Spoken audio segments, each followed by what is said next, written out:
Fala família Palmeiras, uma excelente sexta-feira para vocês. Estamos aqui trazendo mais um vídeo no canal com as últimas informações do Verdão. Estou trazendo um corte tanto do ESPN, trazendo a repercussão dessa vitória do Palmeiras contra o Al-Ahly nesta quinta-feira no Mundial.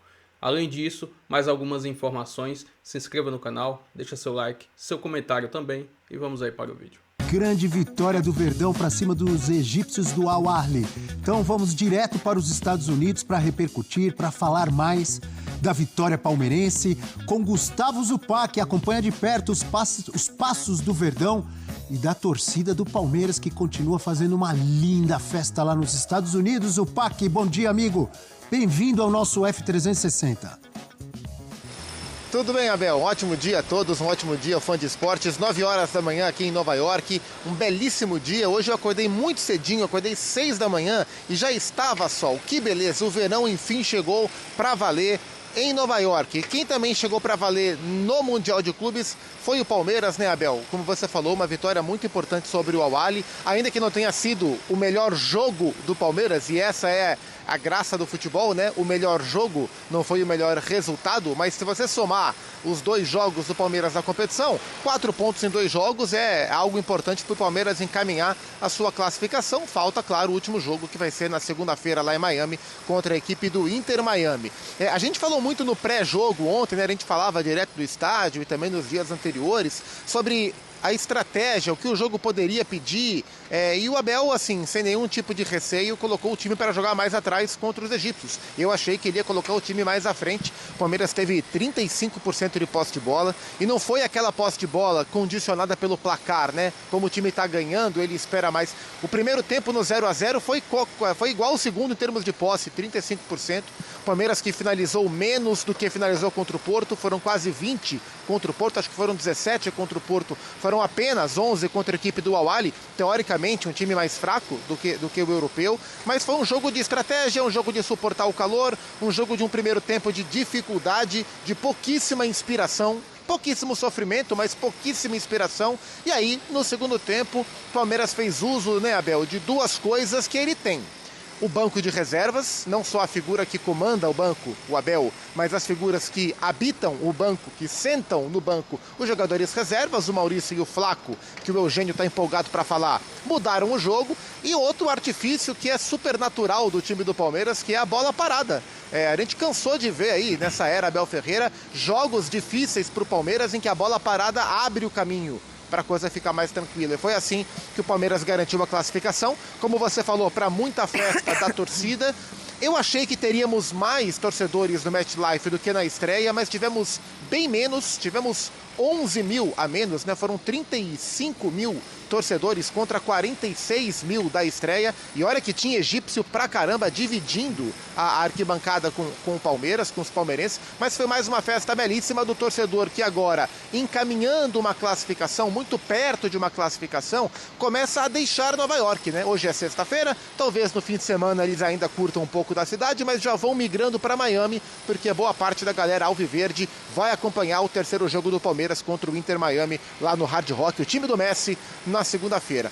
Vou chamar para conversa o grande Abel Ferreira, que ontem, depois do jogo, Abel, não sei se vocês viram, mas um torcedor abriu uma faixa lá, um cartaz, uma faixa com o rosto do Abel. O Abel ficou tocado, ficou emocionado, sacou a camisa, botou o corpinho para jogo e arremessou a camiseta dele para o torcedor, um gesto de emoção do grande Abel Ferreira, que está numa versão muito light aqui nos Estados Unidos. Mas o Abel vai falar sobre o jogo, vai falar sobre a comparação do jogo de ontem com o jogo do Porto, o que foi melhor, o que foi pior, vai falar sobre o Flaco e também os jogadores do Palmeiras vão para a conversa. Aquele pacotão de sonoras do Palmeiras agora para o Fã de Esporte acompanhar. Adversários diferentes, dado jogo diferente. A minha opinião é que nós jogamos muito melhor contra o Porto, fomos mais dinâmicos, mais pressionantes. Não criámos tantas oportunidades, mas criámos oportunidades não tantas, mas em termos de jogo fluido e jogado, na minha opinião, foi melhor. Vou perguntar, como faço sempre aos jogadores, porque é que sentiram essa dificuldade, se foi o adversário, se não estavam tão frescos, se foi do clima, se foi da estratégia. Depois, na segunda parte, fizemos alguns ajustes, refrescamos a equipa. Eu não tirei nem o Roque nem o Veiga por achar que estavam a jogar pior ou melhor que os outros todos. São dois jogadores bem diferentes, o Roque e o Flaco.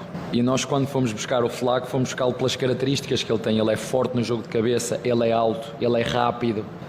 Agora há coisas que ele tem que melhorar e sobretudo o que tem que melhorar é uma coisa que só o tempo lhe vai dar, que é a maturidade.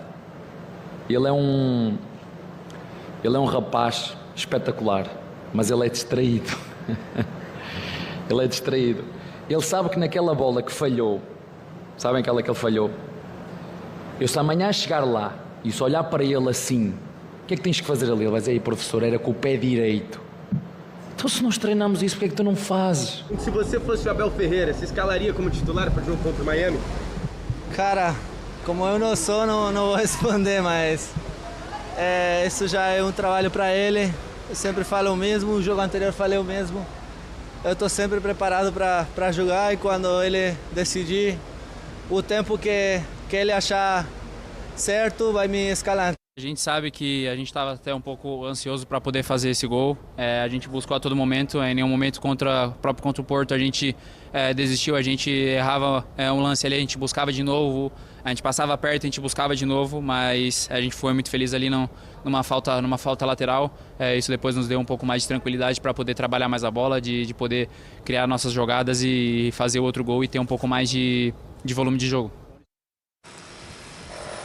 Tá aí, palavras do Maurício, do Flaco Lopes e do Abel Ferreira. Palmeiras já está de volta a Greensboro, Abel. Palmeiras acabou o jogo, pegou o avião, voltou para Greensboro, Carolina do Norte, dá 1h15 de voo mais ou menos, treina hoje lá. E aí eu deixo a pergunta para você e para os seus companheiros, Abel, porque do banco vieram os caras que mudaram o jogo, Maurício e o Flaco. É aquela velha história, mexeu bem ou corrigiu a escalação errada? Para mim, ontem o Abel fez escolhas equivocadas para começar o time e conseguiu corrigir do banco com as peças que entraram, companheiro. Antes de passar para o pessoal responder aqui, essa questão envolvendo o Flaco Lopes, até a fala do Abel, né, que ele elogia, ao mesmo tempo ele dá uma cornetada no Flaco Lopes, enfim, me lembra que é um grande mérito do Abel Ferreira, nesses mais de 4 anos, né, de Palmeiras, de nunca desistir de jogador nenhum, mesmo quando o jogador vai mal, quando o jogador não acerta de início, ele insiste, ele acredita. Tem sido assim com o Flaco Lopes, tenho certeza que vai ser assim com o Vitor Roque. De alguns ele desiste. Né? Nem sempre ele vai acertar. Não, é o que eu ia dizer, Eugênio, nem sempre ele vai acertar. Tem jogador que ele insistiu, não deu certo, o cara foi embora. E pode estar melhor em outro time, por exemplo, o Merentiel está lá no Boca, mas o Rafael Veiga, o Rony, o Zé Rafael, o Mike, o Marcos Rocha, todos esses trouxeram alegrias para o torcedor do Palmeiras e foram contestados por um bom tempo por o Giai, que começou muito mal. Mais recente, né? E o próprio Flaco Lopes teve momentos ruins, está num momento bom, e o Abel Ferreira insiste, acredita, deve, desculpe a expressão, mas numa linguagem bem popular, deve encher o saco do cara no treino. E enche mesmo. Né? Certamente ele enche. O bom técnico é esse que não é sempre bonzinho, tem que ficar ali no pé do cara. Ele mostrou que ele deve ficar no pé do Flaco Lopes. E provavelmente do Vitor Roque, que não tá fazendo gol, não tá... Eu já vi palmeirense chamando o cara de bagre. Acho que bagre não é, pode não estar na melhor fase, mas bagre tá longe. E o Abel Ferreira vai insistir. Mari Pereira, Gustavo Zupac fez uma pergunta. Que susto. Ele acertou... Eu mudei abruptamente, né, Mari? Até te assustei, desculpa, Mari. O Abel Ferreira acertou nas substituições ou ele errou inicialmente ali na escalação e corrigiu no meio do jogo? A pergunta é muito boa do Zupac. Diga, Mari. Pois é, a pergunta é muito boa mesmo, de fato. A gente vem debatendo isso. Estava ontem no Linha de Passe, pós-jogo, também no Sport Center da noite. Para mim, ele errou no Rafael Veiga, que eu cravo assim, né? Porque eu ainda não tenho uma opinião 100% formada sobre Vitor Roque e Flaco, pensando muito com a cabeça do Abel, tá? Você começou, né, a conversa falando sobre o Abel ser um cara que insiste muito nos jogadores e por isso que, para mim, contra o Inter Miami, eu ainda acho que ele vai de Vitor Roque. Pela situação de jogo, pelo campo que o Inter Miami oferece para o adversário atacar, eu ainda acho que ele vai de Vitor Roque. E ontem, uma coisa específica que ele falou na coletiva também me pega para esse lado, que ele fala, né, que o Vitor Roque faz o trabalho sujo que ninguém gosta de fazer e o Flaco entra para comer o filé mignon, onde todo mundo já está cansado. Então, para mim, o Abel ele vai dando ali alguns indícios de que ainda pode, sim, apostar no Vitor Roque. É por isso que eu não tenho uma opinião formada. Eu acho que o Flaco entra muito bem. Começou o jogo contra o Cruzeiro e não foi bem. foi substituído, o Palmeiras perdeu aquela partida. Eu ainda não tenho convicção de que sim, o Flaco Lopes, ele é o titular do Palmeiras. Para mim, Maurício é titular do Palmeiras. Aí sim, quando eu falo das mexidas do Abel... Esse tá sempre bem, né? Ontem, para mim, ele tá sempre bem, ele sempre entra, dá uma movimentação diferente. O Veiga, no primeiro jogo do Palmeiras, para mim, dentre as substituições, foi o que menos fez a diferença. A gente falou sobre isso, né? O que menos impactou, de fato, na equipe. O coletivo estava funcionando muito bem. Então, na individualidade Veiga e Maurício, eu vou de Maurício. Quase foi expulso o Veiga, hein? Quase foi expulso. Foi por alguns segundos, ali, né? Por alguns minutos foi. O momento ali que o Palmeiras estava meio nervoso, achei, né? Na entrevista pré-jogo, para mim, o Abel ele não deu indícios de que o Palmeiras esperaria tanto assim o Al-Ahly. Eu achei que foi uma circunstância executada pelos jogadores. Que tudo dentro do plano. Só que o Abel ele faz de tudo para desviar. Como assim? Nessa entrevista antes do jogo, ele falou assim: vou com o Estevão pela esquerda. E isso só acontece no minuto 14, 19. Ele não começa com o Estevão pela esquerda. Ele vai usando isso e o discurso dele nunca entrega a estratégia de jogo dele. Mas aí... Nunca, nem antes nem depois do jogo. Eu acho que ele tergiversa, ele despista antes e depois do jogo o tempo inteiro sobre o que ele queria fazer. E aí você tocou no ponto. Ô, Abel. Eu acho que... Fala, Zupa. O Zupa chamou. Fala, Não, Zupa. Só para trazer elementos para essa conversa. No pós-jogo, o José Riveiro, né, o técnico espanhol que assumiu há pouco, fez só o seu segundo jogo à frente do Al-Ahly. Ele tá na linha da Mari em relação à surpresa. Ele falou: eu não esperava que o Palmeiras viesse com um bloco tão baixo. Ele não estava preparado para enfrentar um time com um bloco tão baixo como o Palmeiras. E eu trouxe essa questão pro Abel, se isso foi estratégia ou se foi uma dificuldade de executar a estratégia que ele queria que o time tivesse executado. E o Abel falou que jogou com o clima, que a ideia dele era, no primeiro tempo especialmente, tentar correr menos ou desgastar menos o time, desgastar mais o Al-Ahly, segurar um pouco mais, para no segundo tempo conseguir sair. A questão é que no primeiro tempo, ainda que o time tivesse se portado defensivamente dentro do que o Abel queria, ofensivamente o time não fez a contrapartida dessa estratégia, que era o contra-ataque bem executado, né? Então o time cumpriu 50% daquilo que o Abel queria no primeiro tempo. No segundo tempo melhorou um pouquinho mais. O Zupac, a única chance de gol real do primeiro tempo foi um contra-ataque do Palmeiras, aquela bola do Estevão. Que ele chuta pra fora, a bola passa raspando. É verdade, mas ele queria mais que isso, né? Pra mim, assim, tá muito claro. Ele assim. acertou pra você na substituição ou ele errou inicialmente na escalação? Não, pra mim tava tudo planejadíssimo. Tudo planejadíssimo. A estratégia era essa: um jogo sob forte calor, contra um adversário que tem muita intensidade física, que é um time que é muito talhado para jogar na transição. Então o que ele fez? Ele entregou a bola pro Al-Ahly e deixou o Al-Ahly se cansar. E ele guardou jogadores que pudessem, no segundo tempo, mudar o jogo para ele. E tirou do banco no intervalo. A atitude do Palmeiras, é só você olhar assim.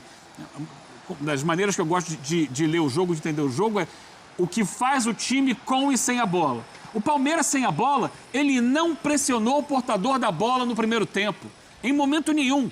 Ele baixou linha, ele protegeu espaços, mas ele nunca estava tentando recuperar a bola no primeiro tempo. E ele foi lidando com isso, e soube controlar o jogo assim, porque não é característica do Al-Ahly trabalhar contra uma linha baixa. Como disse o Riveiro, ele foi surpreendido. No segundo tempo, é que foi por pouco tempo isso, porque rapidamente o Palmeiras conseguiu fazer o gol. Mas ele volta com outra atitude, ele vai pra cima, ele passa a pressionar o portador da bola, consegue a falta, sai o gol, e aí imediatamente ele baixa a linha de novo e fala: agora eu vou ficar de novo esperando você aqui, mostra o que você pode.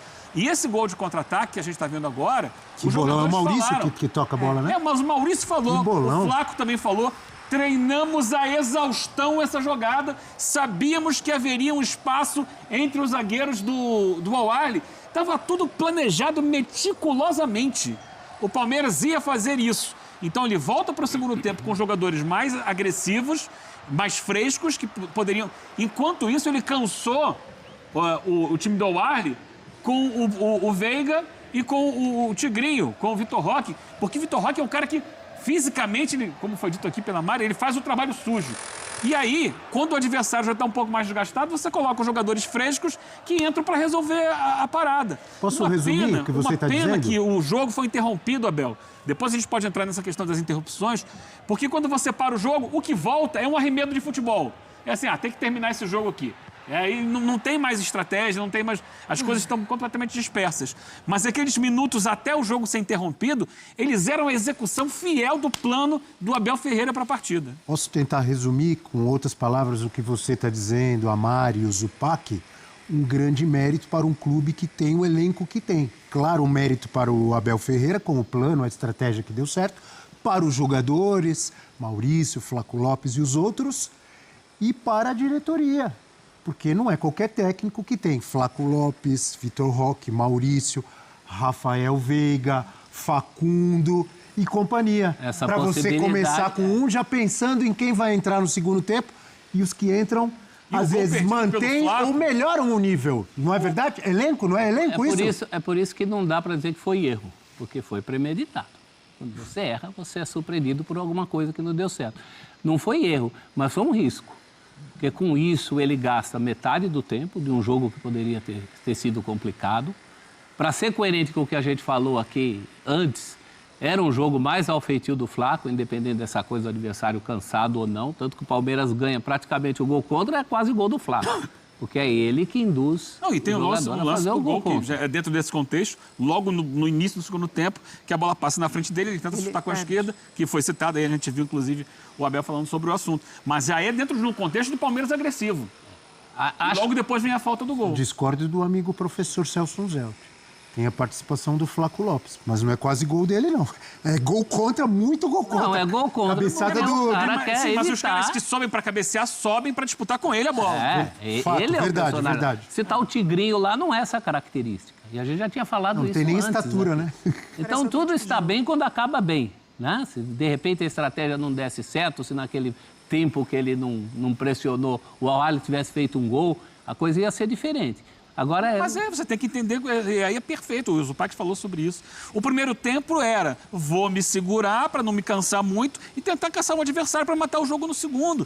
E funcionou à perfeição. Vou voltar lá. Vou trazer aqui agora uma análise do GE.com falando dessa vitória do Palmeiras contra o Al-Ahly pelo Mundial de Clubes. Abre aspas para a matéria, Palmeiras se acerta após trocas, vence tensão e fica perto da primeira meta de Abel nos Estados Unidos. Depois de um primeiro tempo sem inspiração, Verdão se acalma com um gol rápido e corre poucos sustos contra o Al-Ahly, em sua primeira vitória no Mundial de Clubes. O resultado foi construído depois da primeira etapa, em que o time demonstrava ainda carregar o peso por não ter marcado nenhum gol na competição. Após o bom jogo contra o Porto, Abel mudou a estratégia e fez as trocas, Rafael Veiga no lugar de Anderson e Facundo Torres na vaga de Maurício. Além disso, isto fez o Palmeiras ter um posicionamento diferente. Estevão voltou para a ala direita, Facundo foi para a ala esquerda, com Rafael Veiga por dentro, na meia direita. Vitor Roque permaneceu como referência no comando do ataque. Se contra o Porto a equipe de Abel sempre teve mais posse, a estratégia diante dos egípcios, numa temperatura acima de 30 graus, o Verdão teve ao longo de todo o jogo cerca de 30% de posse de bola e apostou mais em transições sem pressionar lá na frente. No intervalo, Abel fez 2 substituições, tirou Vitor Roque, que estava apagado na partida, e entrou Flaco. Saiu Veiga e entrou Maurício. Maurício jogou mais centralizado, já para pressionar a saída de bola do Al-Ahly. Logo no primeiro minuto, Flaco furou, poderia ter aberto o placar, mas aos 13 enfim saiu o gol. Mérito na cobrança, precisa de Aníbal Moreno, que por pouco não fez o segundo em outra batida no mesmo local. O gol deixou o Palmeiras em um cenário mais favorável, pois obrigou o adversário a se adiantar. Os espaços assim apareceram e em um belo contra-ataque Maurício encontrou Flaco Lopes para fazer o segundo gol. Os 2 jogadores que saíram do banco decidiram a partida. Ao fim da partida o Palmeiras teve somente 35% de posse de bola, mas com mais finalizações e praticamente nenhuma oportunidade real de perigo cedida ao adversário. A vitória diminuiu a tensão para o último jogo na fase de grupos contra o Inter Miami. Além disso, indica que Maurício e Flaco Lopes, neste momento, podem ser titulares da equipe. Enfim, essa foi uma análise do GE sobre essa vitória do Palmeiras. Se inscreva no canal, deixa seu like, seu comentário aí também. E até o próximo vídeo. Valeu!